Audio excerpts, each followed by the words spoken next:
As the sun dipped below the rugged peaks of the western gate, casting long shadows that danced across the dense jungle below, I couldn't help but feel a profound sense of unease. My name is Daniel, and I had embarked on a perilous journey to climb the ancient enigmatic mountain known as Embercliff, nestled deep within the western gate. Unlike the tourists who ventured into these lush and wild landscapes, I had a different goal in mind, a spiritual journey to find inner peace. My decision to undertake this treacherous ascent was not taken lightly. Months of preparation, meditation, and introspection had led me to believe that this journey was my path to enlightenment. I was not seeking salvation, but rather a connection with the universe, a reconciliation of the turmoil that had haunted me for years. As I trudged deeper into the heart of the jungle, the dense canopy overhead blocked out most of the fading sunlight, creating an eerie contrast to the vivid images in my mind. My path was lined with ancient trees, their gnarled roots resembling serpentine creatures emerging from the earth. The air was thick with the rich scent of foliage and damp earth. It was both haunting and invigorating, but I pressed on. The solitude was overwhelming, a stark reminder of my purpose. I had severed all ties to the world, leaving behind family, friends, and the comforts of civilization. I carried only the essentials on my back: food, water, and my spiritual guide, a time-worn manuscript filled with ancient wisdom. A sense of timelessness overcame me as I ventured further into the heart of the western gate. The silence was nearly oppressive, broken only by the occasional chirping of insects and the distant calls of unseen animals.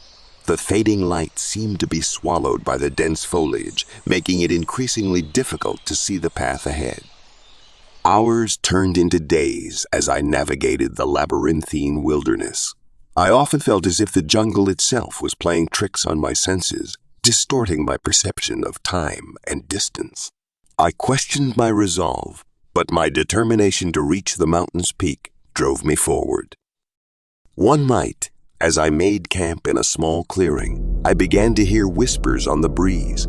At first, I dismissed them as figments of my imagination, a result of the isolation and exhaustion. But as the hours passed, the whispers grew more distinct, their eerie, melodic cadence gnawing at my sanity.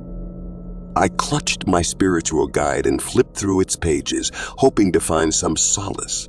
The pages fell open to a section describing the spirits said to dwell in these ancient mountains. According to the text, these spirits were the souls of wanderers who had become lost within the jungle, yearning for companionship and release. As I read, the whispers seemed to coalesce into words. They spoke of despair, regret, and an unending yearning for release.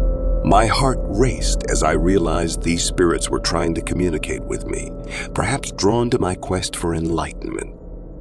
Over the following days, the whispers persisted, their voices growing louder and more desperate. I began to feel their presence around me, like elusive shadows darting just beyond my field of vision. Their mournful, wordless cries echoed in the depths of my soul, filling me with an unshakable sense of dread. My journey grew increasingly perilous. The jungle grew denser, and the spirits' influence became more pervasive. They urged me to give in, to become one with the jungle, and to join them in their eternal plight. I knew I had to reach the mountain's summit before their influence overwhelmed me. Finally, after what felt like an eternity, I arrived at the base of the majestic mountain known as Embercliff. Its peak, shrouded in mist and darkness, loomed above me like an enigmatic deity. The climb ahead was daunting, and the spirit's presence grew overwhelming. They clawed at my mind, urging me to give up, to become one with the jungle. Summoning every ounce of inner strength, I began the ascent, using all the skills I had learned on my journey. The mountain was unforgiving, its steep slopes unyielding, and the spirits grew more agitated with each step. Their wails reverberated through the very core of my being. I reached the summit as the first rays of dawn broke through the thick canopy, banishing the shadows that had pursued me. The spirits, unable to withstand the cleansing light, retreated, their voices fading into the ether. I stood alone on the mountaintop, battered and shaken, but triumphant. The air was crisp and pure, the world bathed in the soft, golden light of a new day.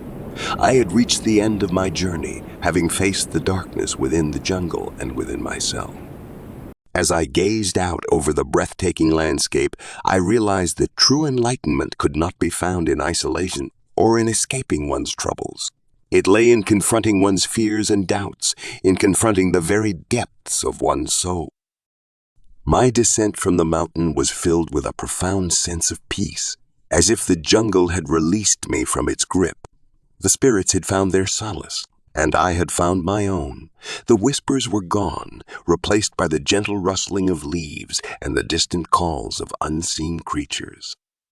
My journey into the heart of the Western Gate had been a terrifying odyssey, but it had also been a transformational one. I had found the enlightenment I sought, not in isolation, but in the embrace of the natural world and the depths of my own soul.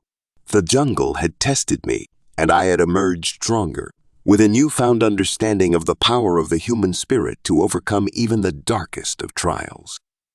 Don't forget to share and subscribe.